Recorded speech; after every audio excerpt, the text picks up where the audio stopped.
Welcome to Off Code, the show where we ignore the cultural codes and have real and intriguing conversations regarding the Black community and ways we can move forward to human flourishing.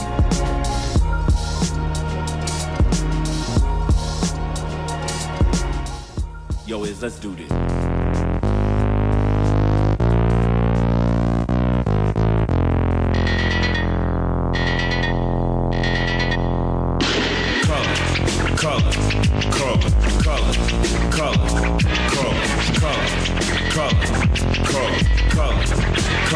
I am a nightmare walking, psychopath talking, king of my jungle, just a gangster stalking, living life like I'm sure we're gonna get a copyright strike for this. For real. But For real. yeah.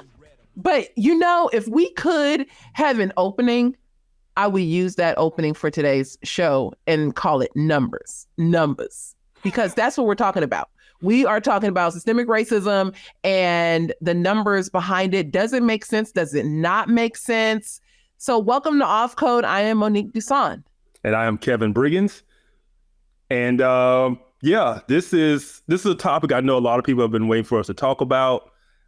Systemic racism is something that's pretty driving a lot of conversations in our culture, in the media around the idea of racism. And so I think it's a good idea for us to kind of just walk through this. And I'm excited for the video that we're going to walk people through, because it's not us simply saying, oh, this is what systemic racism is. This is someone who wrote a book on it, talking about it. And we're going to kind of dissect and break down what he's talking about. So I'm talking about some numbers. So the video actually is from Stanford University School of Business. The interviewee and the interviewer will both introduce themselves, and we will take it from there. We're going to talk about definitions. How do we look or consider systemic racism from a biblical perspective? We have some words from Thaddeus Williams on that. And then we're just going to be able to go through this video and really just talk honestly about systemic racism. Is it everywhere? Is it nowhere? Is it somewhere in the middle? All right, let's get into the video. Welcome, everyone, to Leadership for Society, Race and Power. It's my pleasure today to have Professor Charlton McEwen. McElwain.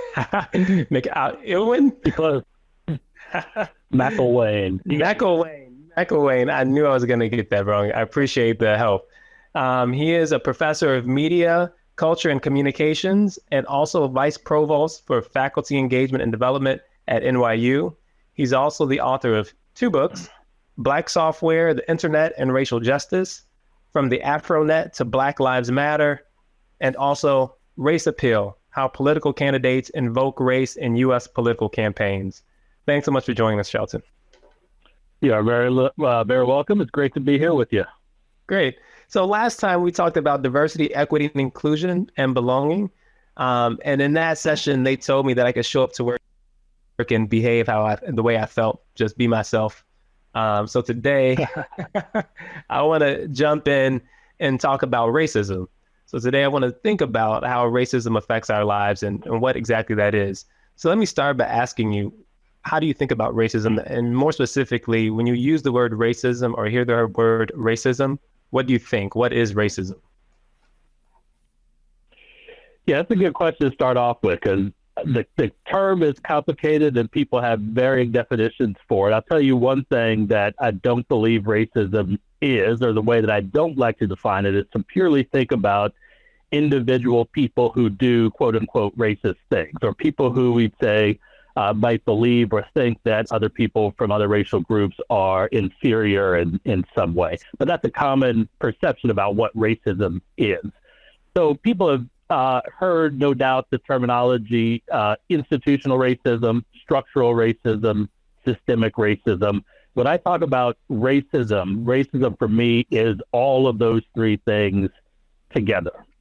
And so let me break it down quickly as clear as I can and take a stab at that. So when I say institutional or structural racism, I'm talking about the laws, the practices, the policies that govern our everyday lives that produce and reproduce differential access to power, privilege, opportunity, and resources, and that distributes advantages and disadvantages along racial group lines. right? So here's an example. African Americans and other communities of color have significantly less access to quality health care in the U.S. That is something I would define as institutional systemic racism, right? So this comes from this lack of access, comes from everything from where healthcare institutions are located vis-a-vis large communities and people of color. It comes from historical mistreatment of African Americans and other people of color by healthcare institutions, doctors, nurses, researchers, scientists. So there are many sources of this unequal access, but it is there. So that's an example of what I mean by institutional racism. Is an institution that works differently for some people and for African Americans and people of color less well than it does so for whites, right? So if you're still with me, institutional structural racism. I want to talk about one other point, and that's the systemic nature of racism. And when I talk about systemic, that means that racism permeates and connects across institutions, such that the outcomes of racist policies and practices in one institution trigger and sustain those in others. And a good example of this is something I carried from maybe the one thing I remember from my undergrad days. And it was an example about how systems work and thinking about a thermostat, right? A thermostat is a system that regulates temperature.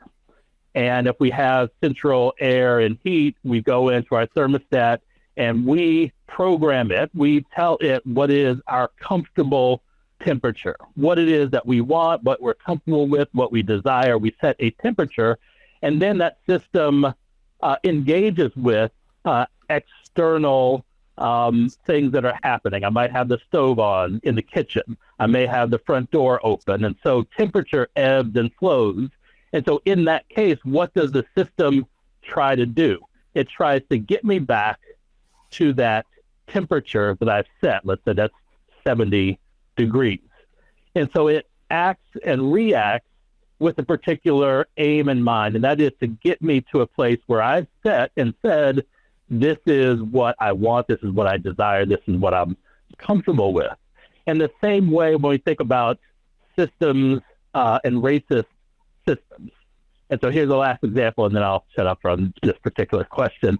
Let's think about COVID as a trigger, right? COVID back in March and April, what changed as a result of COVID? Well, number one, the nature of work changed. And so when we think about the institution of work, of labor, of economics, we know that people of color, African Americans and Latinx in particular, were disproportionately part of those that we deemed essential workers. So had to get up, had to, transport themselves to work every day, be in unsafe situations. And as a result, what happened? We found eventually that Black and Latinx folks were disproportionately affected by COVID. And so here we have a move from the labor context and institution to healthcare. What else changed? The nature of education changed. We moved from in-person to remote learning. What effect did that have? It disproportionately affected negatively Black and brown folks. Why? Because of differential access to broadband, to strong technologies that enable people to connect and learn, etc. Those things are a result of many different influences, ranging from geography to technological infrastructure and so forth. So simply as a way of saying, when we talk about systems, then we're talking about racism in one institution that triggers, connects across others, all of which set up and work their way into maintaining this sort of status quo of racism, or let's say simply the disparate access to power and privilege and resources. Okay, let's hold on right here because he's already said a lot. And I want to make sure that we are all on the same page, that we're understanding what he's saying, that we can also look at this biblically. So he Kevin, doesn't even understand what he's saying.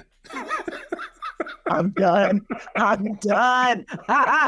Okay, go ahead. Tell me more. First of all, the slide, when it says systemic racism, racism without racists. That's the first red flag. And then he gives his definition. His definition is he doesn't believe in actual racism, right?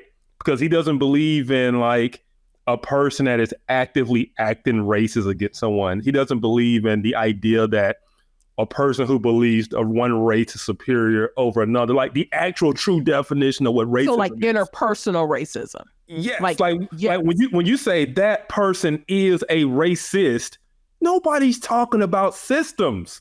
You're talking about their personal belief about people of different skin colors and features. So for him to say that he doesn't believe that is racism, he doesn't believe in the actual pure definition of what racism is, right? Yes. Now, I would also, though, I'm gonna try to help bring people around to understanding what he's talking about too. Yes. He's talking about the fact that the definition of racism overall has changed. So it's no longer the guy who has on like the KKK outfit or the person who is wearing like the Black Panther, mantra and shirt and stuff like that.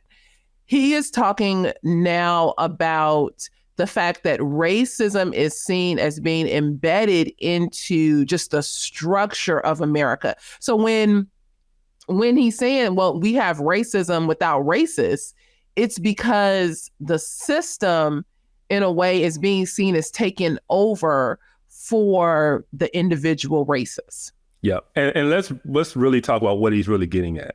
Mm-hmm. He's really talking about outcomes. He's talking about disparities within outcomes is really what he's talking about. He's basically Ibram X. Kendi's little brother. So basically, anytime the system produces or anytime there are unequal outcomes, it is automatically, he's going to talk about this in a second, it is automatically given to the fact that it is due to racism within the system, right?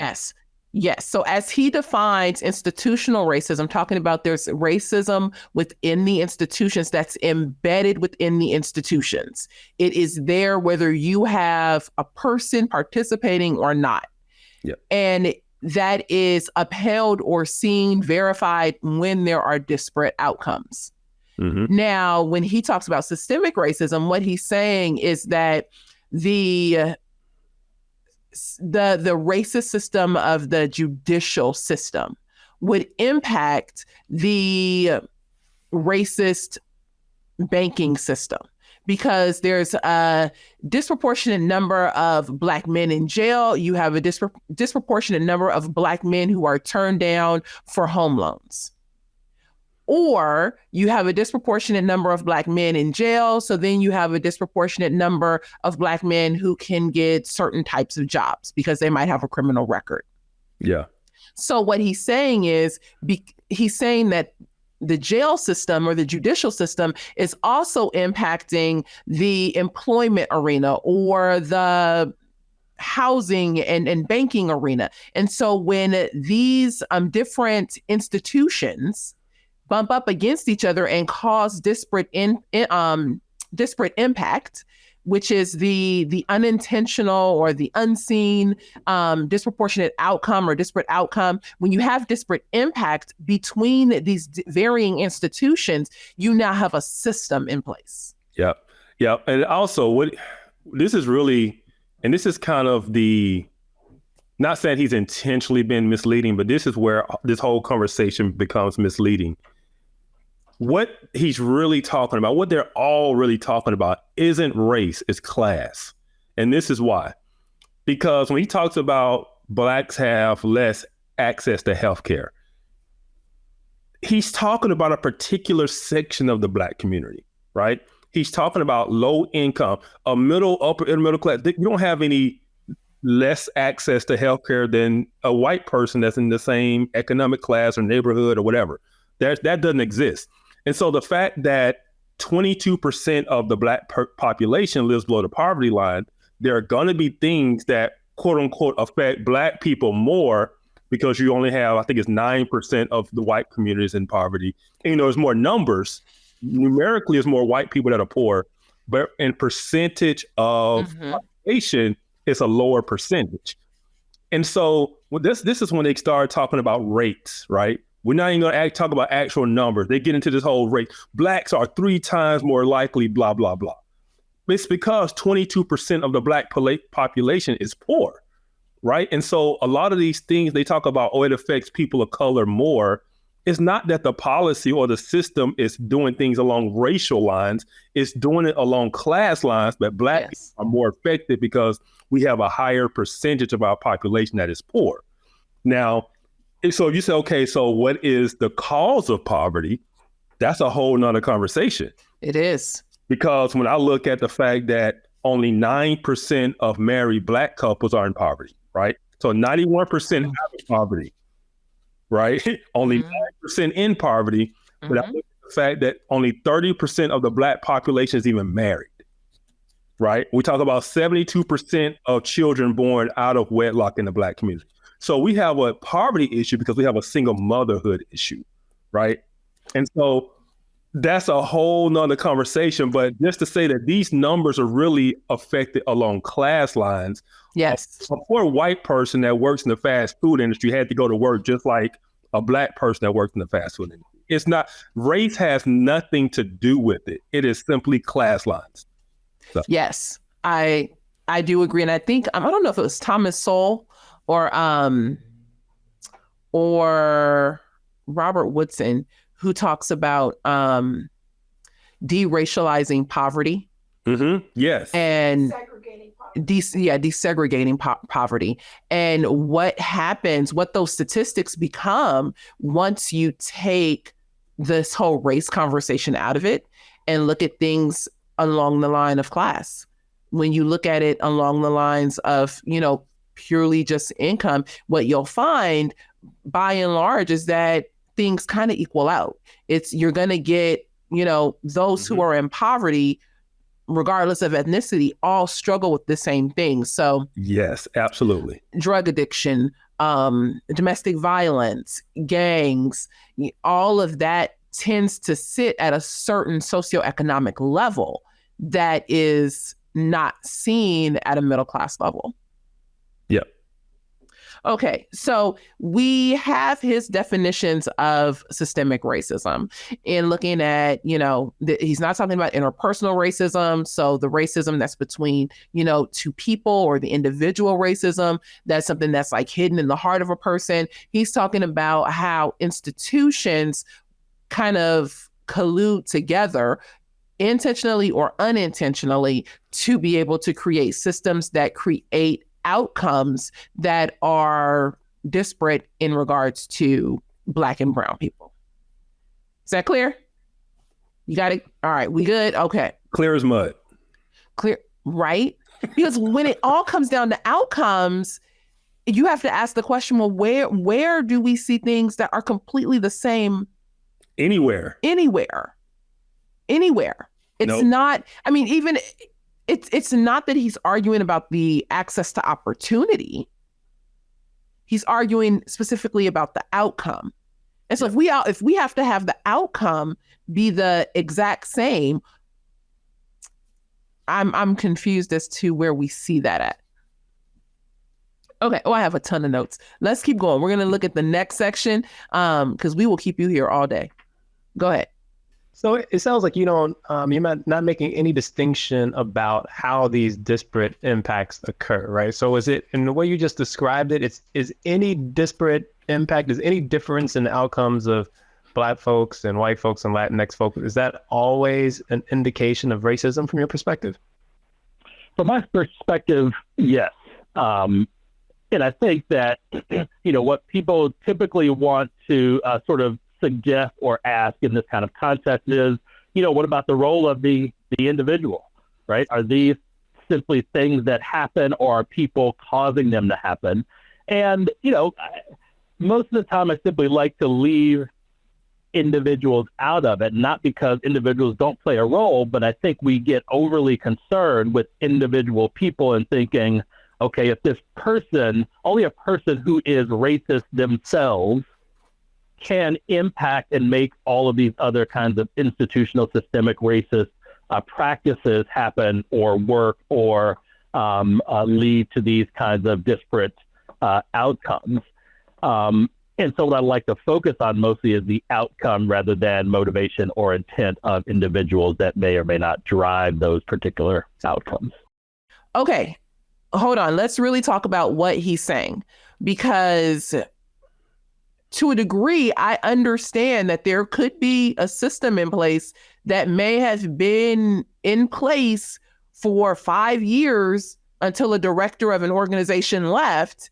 And then that was just the way that they kept going, 3 years after that director, left. And now you have this outcome that's unintentional. So it's a disparate impact, even though it wasn't disparate treatment where it was intentional. So, I mean, I can stretch my imagination to be there a little bit, but to not look at the individual and not, go ahead. Saying this is where you see the ideology really play itself out. I mean, what does CRT teach, right?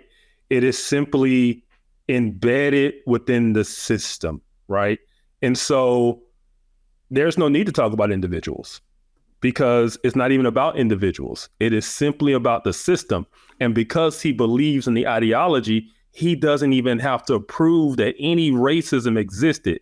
It is simply the fact that there's a disparate impact. Therefore, racism was there. Not because he's proved it, not because he has any evidence of it, simply because he believes a particular ideology, right? Well, you bring up critical theory and the goal, or critical race theory, but critical race theory is just a critical theory. And so the goal of critical theory, especially when we look at somebody like Horkheimer, it's to critique society and then to offer a solution to that critique. Yes. And so when you think of systemic racism, what they're doing is when you find any disparate outcome where the person being impacted is a minority, because trust me, nobody looking at disparate outcomes for white people. Yeah. But when you find that there's a disparate outcome toward a minority, you say, aha, here's a disparate outcome. Ha, this is an injustice. We need to change the system. Yep. Instead of looking and saying, okay, there's a disparate outcome. I wonder what the reasons for this are, starting with the individual. Maybe it's not a system issue. Maybe there's a disparate outcome because and I'll just take, let's say, 100 Black women aren't married. And so now we have this whole system against, unmarried Black women and why they aren't married. But maybe we just have chosen not to date. Or maybe we have, I don't know, something else on Friday nights when most people go out. I have no idea. But I can't automatically jump to the idea that because I'm an unmarried Black woman and there's 100 of us, there's some kind of marginalization happening, some type of oppression happening without data for that. Your disparate impact or disparate outcomes simply can't be your data. It can be a number in the set, but you have to prove what your claim is. You can't just look at the outcome and now make the claim.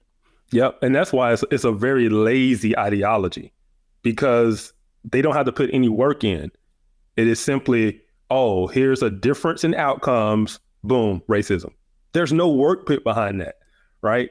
Also, I don't know if you noticed, but when he talked about individuals, he didn't want to talk about individuals in terms of who's committing racism. Like, he didn't want to talk about the individual who might be behind the scenes doing the racist part. He didn't want to get to those individuals. He didn't even think about the person being impacted in their individual actions. He wasn't even on that side of the fence. His mind didn't even go there. He's he's so engaged in the system. He doesn't want to talk about the individuals within the system, who's running the system. He doesn't want to talk about that. But it overthrows the narrative. So if I look at the individual and I see, oh, well, Freddie over here has been holding all the applications, from Asian Americans, let's get rid of Freddie. That would quickly solve an issue that may be of a micro system. But if I look over here and I say, well, there's no Asian Americans even applying. So it's not that there's a system creating this disparate outcome. We need to find out why Asian Americans aren't applying. Or if we look and we say, well, there are a number of, Blacks who have been turned down for home loans. And we look and we see, well, this is the credit score of most, people within, this category, or this is the general income, or, most people are applying for homes that are $5 million. It doesn't make sense if you're not also looking at what an individual is doing, because a lot of times it could be an individual. And then also, what do you do with human autonomy at that point too? Yeah, they simply pretend that human actions do not matter. Everything is simply controlled by the system, and the person is simply a victim or kind of almost like a puppet of the system. And so it doesn't matter if I'm applying for jobs, but my resume is really messed up and I switch jobs every 3 months for the last 5 years. Like, You that got your doesn't, name misspelled, never. yeah, Uh-huh. yeah. It doesn't matter that I wasn't on time for the interview, or because no, that's whiteness to being on time. That's right. Like, none of these things matter. It is simply, oh, Black people are hired at this rate, white people are hired at this rate, therefore it's racism, right? And they never look at the individual behavior that led to the outcome or could have led to the outcome. It is simply the system. Yes. I think, you're spot on with it. Yeah. All right. Should we keep going? I don't want to, but let's go. Okay. All right. Here we go. Because it seems that things have changed a lot in this country, right? So when people will point to things like the civil rights movement, desegregation, there's been a lot of positive changes. And in your example of the thermostat, you could think about that as where the setting is on the thermostat, I wonder how you think about that. So who sets the thermostat? How do you have a sense of where it's set, if we stay with that metaphor, or is it being set by a group? Like, how do I think about that metaphor in terms of the setting? Yeah, that's a good question. I think it's set. I mean, number one, I think we have to take into account history and historical context, right? And so the depth in which race and racism are institutionalized and part of the structure of the U.S. and in some ways even the world comes from history, comes from the sort of founding of the country as a fundamentally racist country who did not see non-white people as fully human, and developed policies and practices that supported and went along with those things. And those things, though they loosened over the years as we moved from slavery to Reconstruction and into the civil rights movement and so forth, many of those policies, practices, sentiments, etc., the ways we think and view our relationship with non-white people, all linger and continue in particular ways. So in one sense, we could talk about historical context as being a driver. And then there are very real senses in which people, decision makers, people who are influential and at the head of major institutions that govern our lives, perpetuate racism in those particular practices and decisions that they make.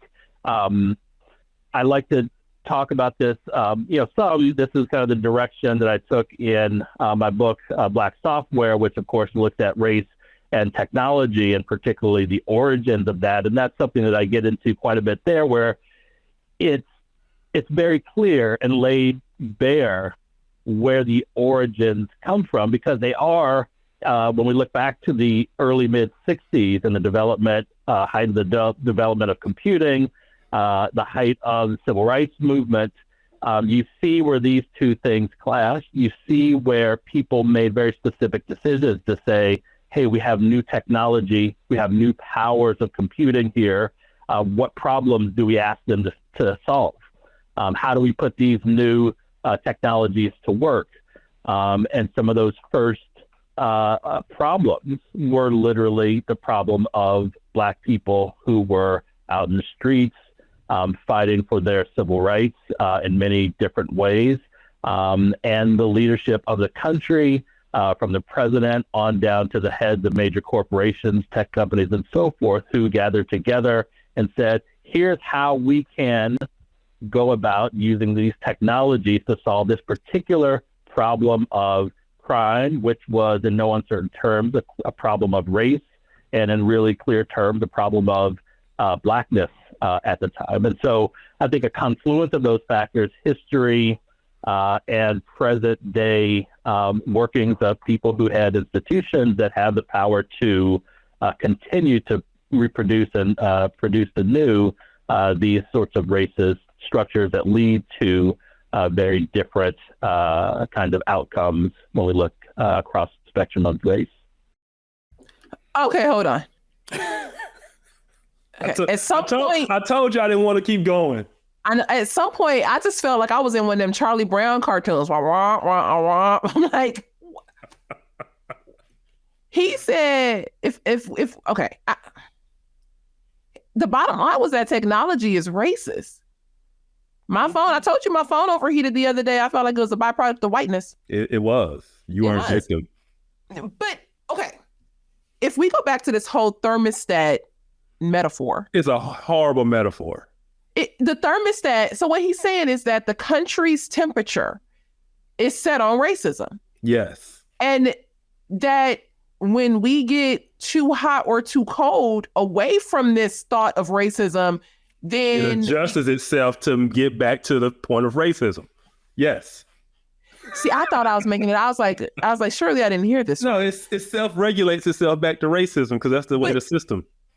That is part of, I would venture to say, critical race theory racism is fluid and malleable. And so it adjusts to be able to perpetuate the advantage of white people. And once again, you don't have to prove that. You just have to believe it, and you will constantly find the racism.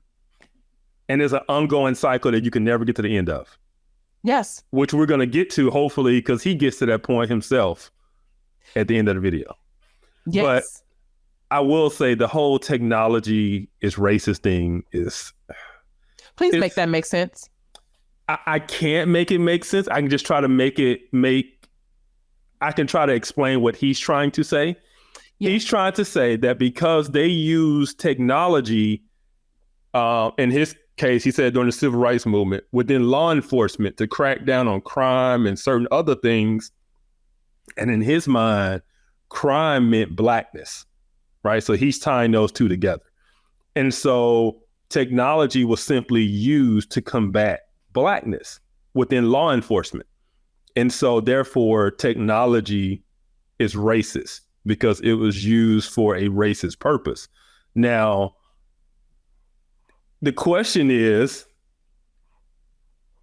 if you weren't out there committing crimes, or if you weren't out there in the streets, then how did this technology so it's one of those, is the technology responsible for you being arrested and that's racist, or are your actions responsible for you getting arrested? Like that's the point when you don't look at an individual, you don't look at actions, you simply say, oh, black people are overrepresented within the criminal justice system and the prison population, therefore it is racist. Mm-hmm. Without asking the question, why do black people make up 50% of all homicides? Like you can't get to the prison issue and the criminal justice issue without looking at the actual committing of crime, violent crime at that, mm-hmm. Right? You're talking about murders. Yes. And so that's just one of those things of, it's just the ideology is already built in to not even look at that. That's why I say it's lazy, because from an analyst standpoint, so I'm an analyst and researcher by trade. If you're not looking at all the data and you're not taking all the data into consideration, and if you're coming to the data with your preconceived notions, which critical race theory is that already built in notion of the system is already racist, you haven't done any real analysis. That's why their books are horrible. That's why all their writings are horrible, because they don't take any real look at data. They don't ask from a scientific perspective, they don't look at the data and ask why. They already have the why in their mind. And the data is just there to back up their preconceived notion. No scientist, no data analyst can go into a problem set with that mindset and then they think they come out with an accurate reflection of that data, right? It's just already biased and tainted by their bias and the way their ideology, what they're bringing to it. And so that's why they want to talk about history. They want to talk about a certain aspect of history because it plays into their biases, right? See, I was going to bring up, because he goes back to history a lot. Oh, and yes, so there is a point or a part of history in which I can agree and say, yeah, you know, if you lived in the South or even in some places in the North, could they have used, like, if he's talking about facial recognition or, you know, security cameras or whatever to try and pinpoint you somewhere or to say, well, you were walking late. And so we think that you're connected with this. It's in the Jim Crow time, or I don't even know if they had cameras in Jim Crow time, but he said this new technology came on. And so this is the thing. When he went through history, he stopped at a very particular point. I know that's what I was gonna say. Yeah, I was gonna say the same thing. He went to slavery, Reconstruction, Jim Crow, etc. What's the etc. Right? If Jim Crow ended in 1965, the Civil Rights Act in 1964, right? What is the systemic racism since that point? Right. Well, here's the thing. He talks about slavery. He didn't really talk about Reconstruction because Blacks did better in Reconstruction. They did. Then he went over to Jim Crow, civil rights, and all that. But it's like that ends it, and then we're 2023 with 60 years beyond that. Yes. What is the quote unquote system in place since Jim Crow that is? Honestly, I do think that in America, there were de facto systems, and I think it's important to differentiate between de jure and de facto. So de facto being systems that were not codified into law, but just, you know, me and Pookie and them, we know we're going to participate with white people this way, or white people know they're going to participate with Black people this way. So for example, let's look at a bank. And so this bank may be filled with all white workers. They know it's like, let's say it's 1970. So we've already passed like the civil rights, you know, laws and all that stuff. But this bank knows that they don't want Black people to bank at their establishment. So they set up a system in-house without laws or, you know, mandates and bylaws and things like that. And they set up a de facto system so Black people can't, you know, bank at their bank. De jure would be something that is actually codified into law that says it is legal to separate out Blacks and whites. It is legal to say that this can be a white-only bank. So do I think that shortly after the civil rights time, there were de facto systems still in place? Yes. But I think to your point, Kevin, in 2023 America, are we seeing part and parcel, like widespread de facto systems all across the board? I don't think so, because for his and he talks about this a little bit later. I'm not actually sure if we're going to be able to get to that part, but he talks about the facial recognition software and how it's used specifically to trap Black people. But to your point, it's like, well, how can it, if you didn't want to be caught, you shouldn't have been doing it. But what do you do? And I know this is going to be a controversial point, but what do you do with the January 6th people who also had their faces recognized? Yeah. It was white. You know what I mean? Like the facial recognition software is working both ways these days. Yeah, there is no, because first of all, he said it was to identify people by race. And I was like, what is he talking about? I was like, what technology identifies people by race? Then I was wondering, is he talking about facial recognition software? Then he eventually got to a point where he said that. And I was like, facial recognition software does not distinguish people by race. That's not how it works. That's not what it does, right? And so it's one of those things of to simply say that, and forget all the other ways technology has increased our society, right? But that's what I mean by focusing on one aspect. Mm-hmm. And so because he wants to focus on this one aspect, he can argue that technology is racist because of this one thing about facial recognition software. And because that software creates a disparate outcome for a certain group of people. Yes. But it doesn't look at who are the groups of people who are committing the crimes to be able to make the disparate outcome. And are those crimes actually happening? Yes. Yes. If the crimes aren't happening and Black people are being taken in for facial recognition software at higher rates, and it's always, no, these people are always innocent, well, then maybe I'd ask other questions. And it doesn't matter if it's Black or white or Hispanic or whatever. But are the people doing what they're being accused of? Yes, and this is why he doesn't want to talk about who behind the system, because we're talking about the justice system. And one thing we know in these big urban cities, right, they typically have Black mayors, they typically have Black police chiefs, they typically have Black city councils, they typically have Black school board superintendents and Black school boards. So he doesn't even want to talk about the individuals behind it, because it's not going to meet the narrative. He simply wants to look at the outcomes. And so even if you have a Black police, they'll say that Black police chief is simply continuing on within whiteness. He is simply continuing within the white supremacy system, even though he's a Black police chief, right? And so to them, it's all about the outcome. And if the outcomes produce a disparate impact, boom, there's racism, regardless of even if it's controlled by all Black people. So what do they do if there's a disparate outcome toward a white person or toward the... Oh, that don't matter. That doesn't matter. I had this conversation online today. We was talking about, because I always like to use the NBA as an example. Mm-hmm. Do we need diversity, equity, inclusion in the NBA? Do we need campaigns to push for more whites and more Asians within the NBA? And the person said, no, the NBA is based on talent. And I said, So, and I was like, I used the tech industry. I was like, the tech industry is run by Asians and Indians. So are we only looking at disparate impact or diversity, equity, inclusion when the spaces are majority white? Because nobody's telling HBCUs they need to be more diverse and inclusive. I'm just being real. And so to answer your question, yes, the answer is only when the disparate impact affects people of color or minorities is it ever an issue. If we're overrepresented in an area that we think is positive, that's not an issue. It is only when whites are, or even let's go gender, males, right? They will say, we need more women in STEM, or we need more female CEOs, but they never say we need more female roofers or more female plumbers. Okay. They are bricklayers. That's out in the sun. That's hard work. It's a very selective. Yeah.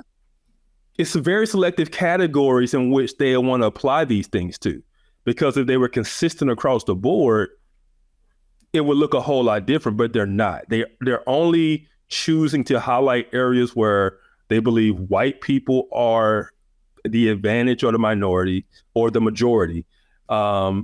Or men are. And so they attack these things based on those categories.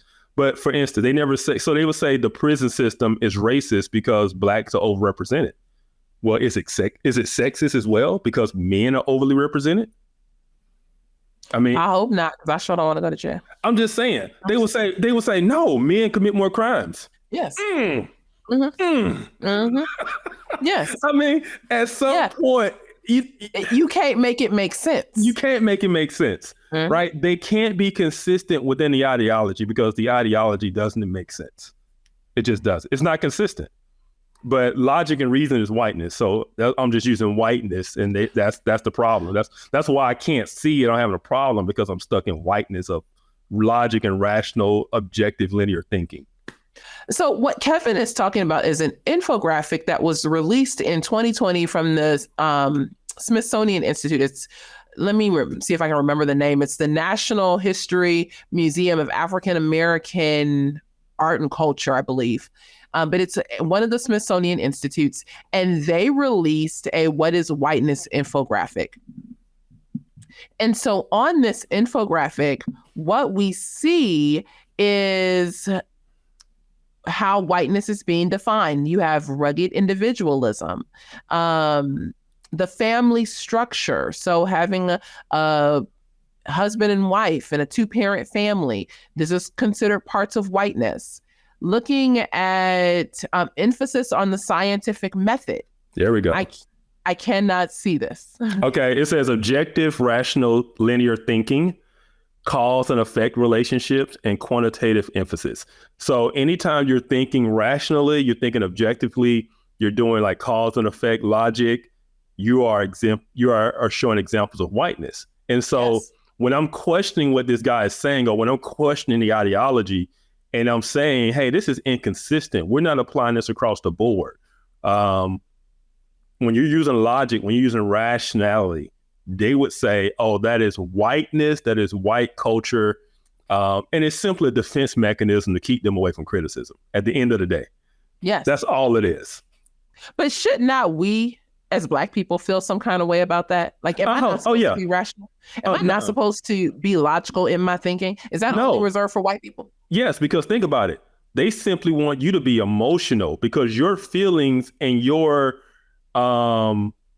experiences should drive what is true, right? Right. So they just want you to be don't think, don't be logical, don't be rational, don't do anything. Simply go off how you feel, your emotions, and then your experiences will determine truth. And then we need to listen to Black voices. We need to listen to your experiences because you've experienced racism, haven't you? Right. Yes. Which is part of that narrative tenet in critical theory and in critical race theory, in bringing in the counter story. Yes. Having a counter story to the current story that's being put out there, because the current story would be something of logical thinking or goes against the experience of the person of color. Because they would say the dominant story is simply the product of whiteness. It's not about, they don't believe in objective truth. They simply believe truth is relative to experience. And if someone has a quote unquote different experience, they have a different truth, then that's the truth we need to be putting out there, as opposed to what they just don't believe in facts. They don't believe in logic. They don't believe, well, only in their own instances. Because like I said, they want to use data when they want to use data, right? But only when it fits their particular narrative.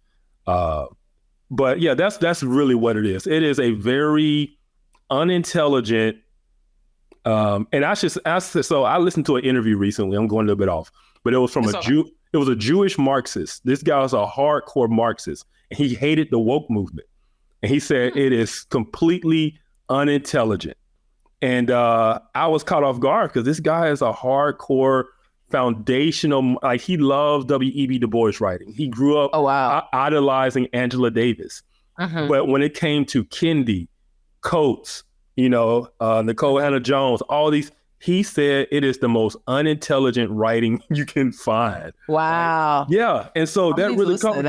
Yeah. And so, it really is very unintelligent when you just read it or when you listen to them talk. It clearly doesn't make sense. We're sitting here dissecting it just from a basic level of, let's just see how this applies across the board. Let's just see. And there is no way you can really hold to this if you really thought it through. And so I know I kind of went off a little bit there, but just kind of to say that the whole framework is a very inconsistent, irrational, illogical, unintelligent framework. Ooh, you ain't mixing no words today. Okay. I don't know what to tell you. I don't know what to tell you. Let's finish getting through this video so we're not keeping these people all day. All right. And how would you have people organized? So right now there's a lot of energy, right? So there's people on the streets. What would you have people do if it were up to you and you were driving this and you wanted to change the setting on thermostat, or you wanted to really fundamentally alter the system? What is it that people should be focusing on? What should they do? It's a hard question. It's a hard question. And frankly, I'm of the mind sometimes in certain moods of, you got to burn things all the way to the ground before you build them up the way you want to go again. And thinking about that in ways that mean deep, fundamental structural change that comes from a lot of hard work of not only organizing, but trying to address and change laws. So it might be folks that are going into elective office, because that's the way to specifically address and try to change laws on the ground. It's trying to compel people to produce knowledge and data that demonstrate and show that things are going wrong and in the wrong direction. And so I think there's a lot of things people should do. I think educating themselves about what the problems are. I think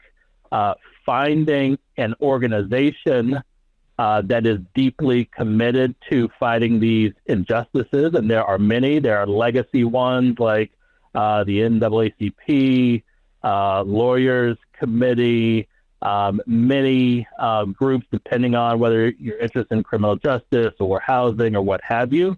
There are new ones, there are old ones. Find an organization and a group of people that can help you engage and channel your action in a very substantial way. But I think participating, engagement has to be part of the solution. But frankly, it's hard to know what to do at any given moment. I think that's part of the legacy of racism, of seeing and thinking and looking out on things and saying, man, this is just too damn hard to do anything about. And so going fishing. Because man, it sounds both tough and scary. You say I'm talking about burning down, like your life seems pretty comfortable, right? My life feels pretty good, right? Right here. So burning it down, that's a tall order, and there are people who are even obviously better off. People would have even more resources to benefit from this as it is. Like, how do you get people to? What does that look like? How do we even start that? Are we destined? Are we trapped in this cycle of some change as things look dire, and then we get a little bit of change, and then we see the system countering that, and then we do it all over? Are we just stuck in this cycle? That's what really struck me about your book, is that when you talk about the 60s, it looks like we're going through the exact same thing, right? If we're lucky. That assumes that there's actually some change. And you could say the same thing, you go back further, you could talk about Reconstruction. It looked similar, right? And different. There are always differences, but it looks cyclical, right? It looks like you get some fundamental change, what looks like fundamental change, and the system responds, people being what they are. And are we just in that moment? Is that what this is right now? We're in that crisis moment, and we just assume that if we're lucky, we get 5, 10, 15 years of some, incremental changes, then we're back.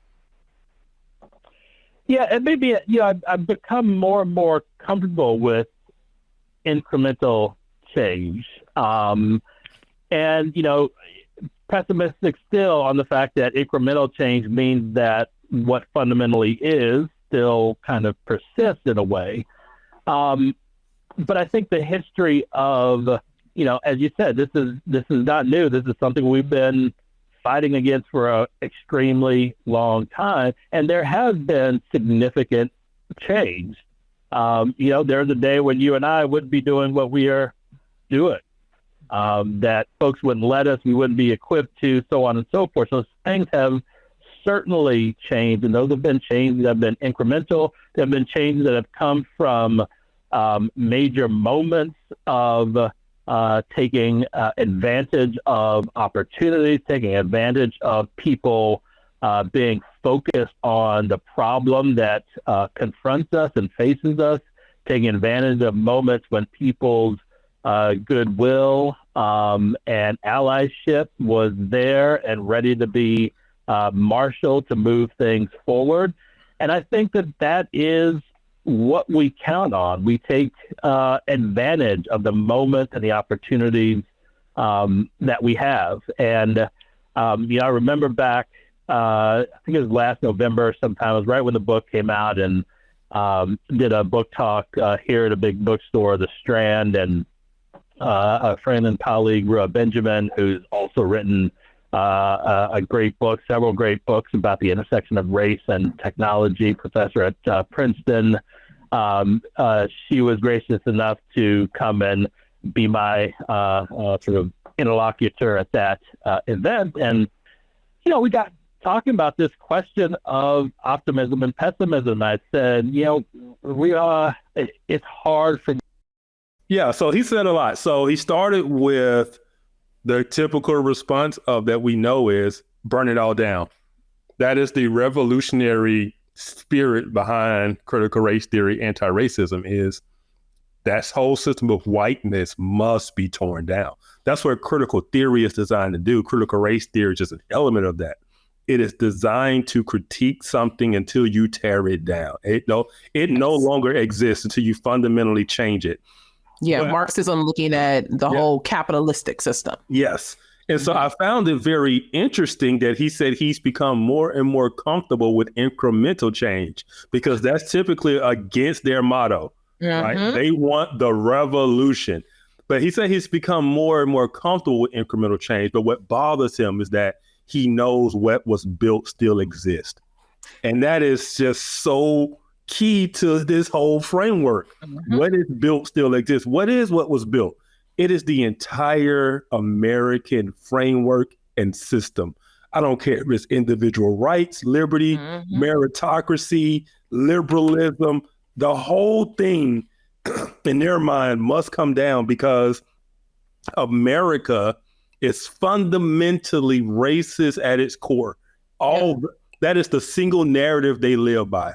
And so no matter what else America has stood for, no matter the founding principles, it can only go back to being one thing that kind of defines it in their mind, and that's racism. Go ahead. Yes. When he moved over to incrementalism, it reminded me of the long march through the institutions. That we don't like it. This isn't really, what our plan is, but it's going to take a long march through the institutions. To be able to bring the change. And for people who might not understand, Marxism was a very revolutionary framework. And the fact that the revolution did not take place within the West, they had to kind of make sense of that. And they realized that there were cultural institutions that kept the West from the proletariat, the poor people, from raising up against the rich people, right? And they decided that they needed to infiltrate and change those cultural institutions, whether it's the church, Christianity, the academia, education system. All of these institutions had to be infiltrated. And so they had this thing they called the long march through the institutions, because they knew eventually they had to change the institutions if they were going to change American culture and American mindset to where the revolution then could actually take place. And that's really what we're seeing today. That's why we're seeing progressive leftism, Marxism taking over academia. It's taking over all these corporations, the government, everything is taking. It's like, man, where did this come from? Well, it's been 60 years in the making. This didn't just happen overnight. They have it's more than 60. More than 60 years, yes. But now the younger generations more and more are in line with this idea of systemic racism, this idea that America is fundamentally racist, the idea that you have to tear down the system, tear down the patriarchy, all of these different heteronormity, heterosexual normality, all these things that we define ourselves by must go, right? And ironically, whenever they talk about what comes up in its place, what must be rebuilt, is always Marxism, because the goal is equal outcomes. The only way or quote unquote, what they call equity. Right. And so until there is equity, until this new system produces equal outcomes among all groups, in their mind, there's work to be done, and there's injustice, because justice is only served when everyone has equal outcomes, not equal opportunity, not equality, equal outcomes, aka equity. And so that's their whole goal. And that's what they believe justice is. They think they're in the right. They believe this with all of their heart. They might be good people, quote unquote, but this is what their aim is. And I think a lot of people need to wake up and understand that that's what they're saying. That's what they're talking about. Yeah. And so that's it. One of the things that I was thinking about as he was talking about, this big change versus incrementalism is a definition of critical race theory in a book by Richard Delgado and Jean Stefanchich called Critical Race Theory: An Introduction. Now, both of these people, one, they're married, but two, they were at the founding or, originating of critical race theory back in the late 80s, and they are self-avowed Marxists. And they've written a book as an introductory guide to what is critical race theory.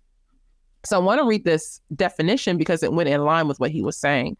So it says that the critical race theory movement, so one, it is a movement, is a collection of activists and scholars engaged in studying and transforming the relationship among race, racism, and power. And so what he's talking about is this activist component, this transformation that must occur within society. And so it is that if you are having these conversations about race from this critical race theory point of view, or systemic racism from this disparate outcomes point of view, more often than not, your goal is to transform the entire society and their relationship to power. Power is the main key in this conversation. It's who is going to hold the power. And if we have disparate outcomes among people with no power, it's always going to be seen as racist.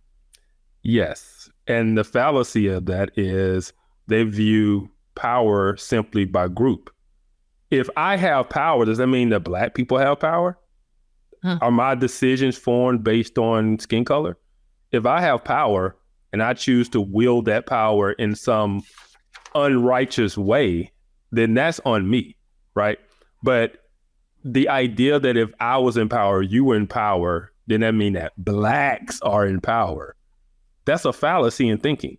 It is the idea that people operate simply along group lines, right? And group think and group power. And it's just a fallacy in the understanding of how human nature and human beings actually operate.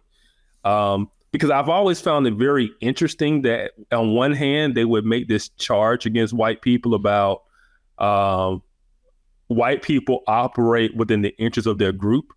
But at the same time, they criticize white people for not having a race consciousness. Right? How can both be true? How can we have books like White Awake and all these things about white people need to be aware of their whiteness and a race consciousness, but then at the same time accuse them of operating within a race consciousness? It just makes no sense.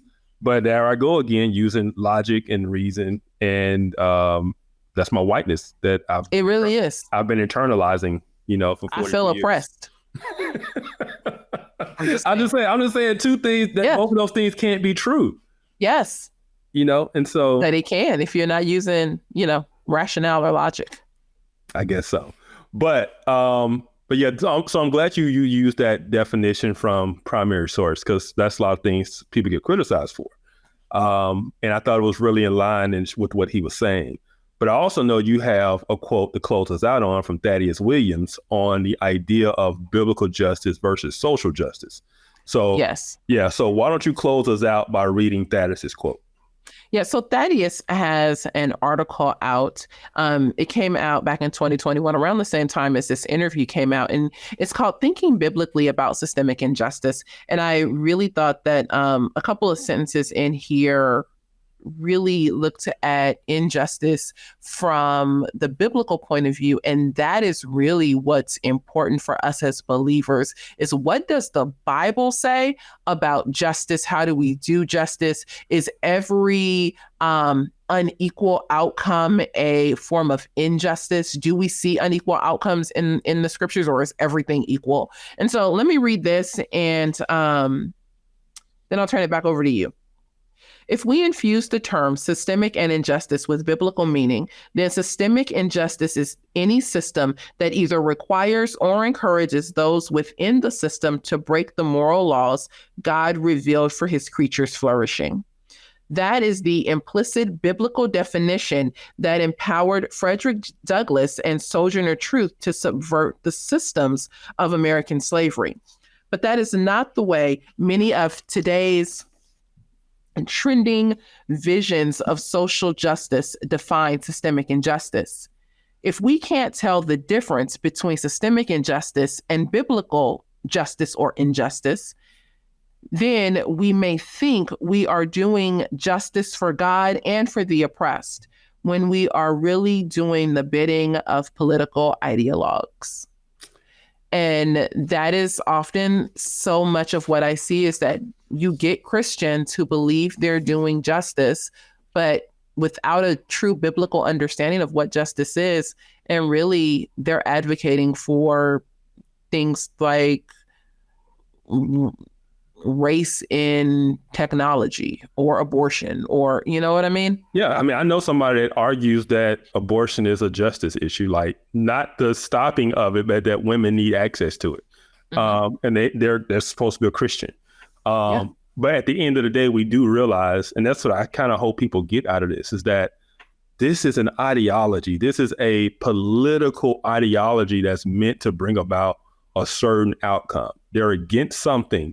And what that something is basically European culture. That's the easiest way I could put it. They are against what they view as European culture being dominant within American society.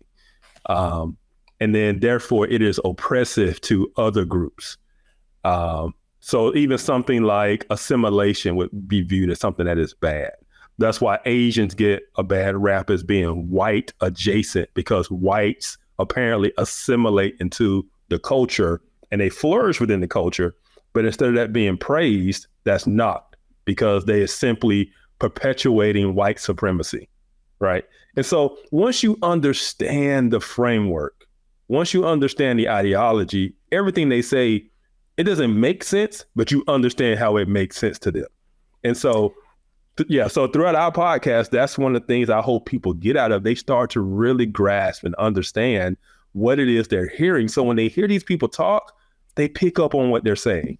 And so with that being said, I mean, I think that's a wrap for another episode. I think so too. I would take it one step further though, and I would say that yes, it is against the white Western European way of thinking and doing things. But in true reality, like at the end of the day, yep, go ahead. Our battle is flesh and blood. And when you dig deep into critical theory, it is against the Judeo-Christian worldview. It is against God, period. This is beyond skin color. This is and it's not to be like conspiracy theorists or things like that, but this is an all-out assault against the Judeo-Christian worldview. Yes. We are logical people. We base our lives on evidence. The Bible is based on evidence. Mm-hmm.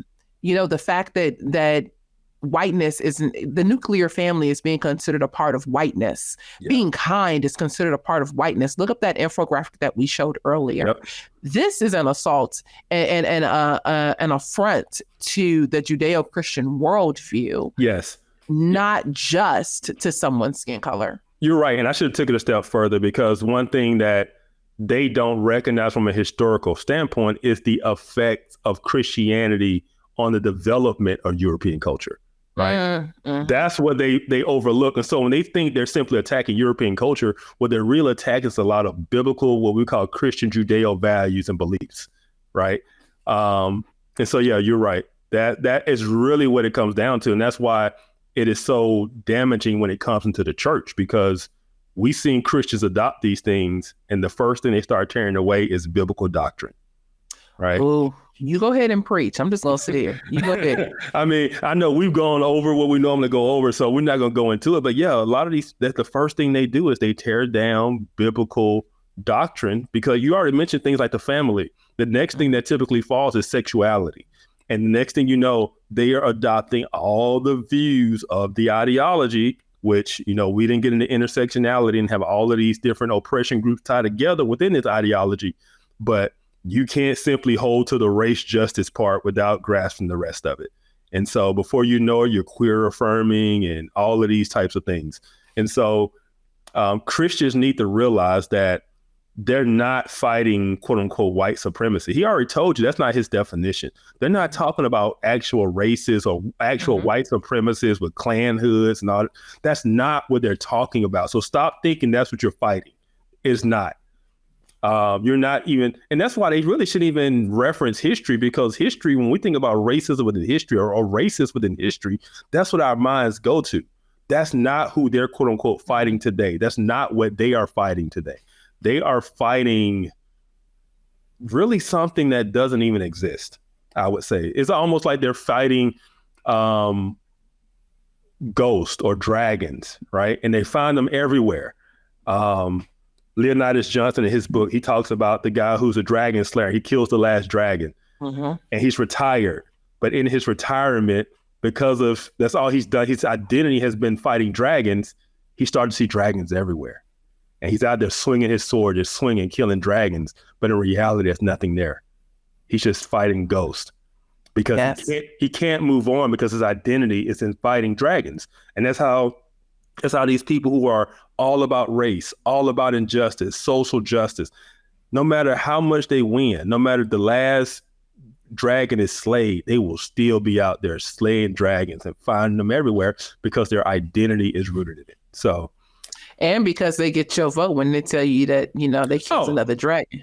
Oh, yeah. And they make a lot of money. Don't play no games. Sell a lot of books, make a lot of money. We need to do a show on intersectionality and really break it down. Let's do it. Let's put that train. Let's put that train together. Yes. All right. I think so. I don't know. What do you guys think? Leave us a comment and let us know. All right, Kevin. Yeah. I think that's it. All right. You guys, thanks for being with us. This is a Center for Biblical Unity podcast. So go over to centerforbiblicalunity.com and sign up for our weekly newsletter. Support Kevin and I at the Center for Biblical Unity by supporting the Center for Biblical Unity. You can leave a donation at the centerforbiblicalunity.com and it will go to support the ministry here. We thank you so much and we will see you in a couple weeks. Bye.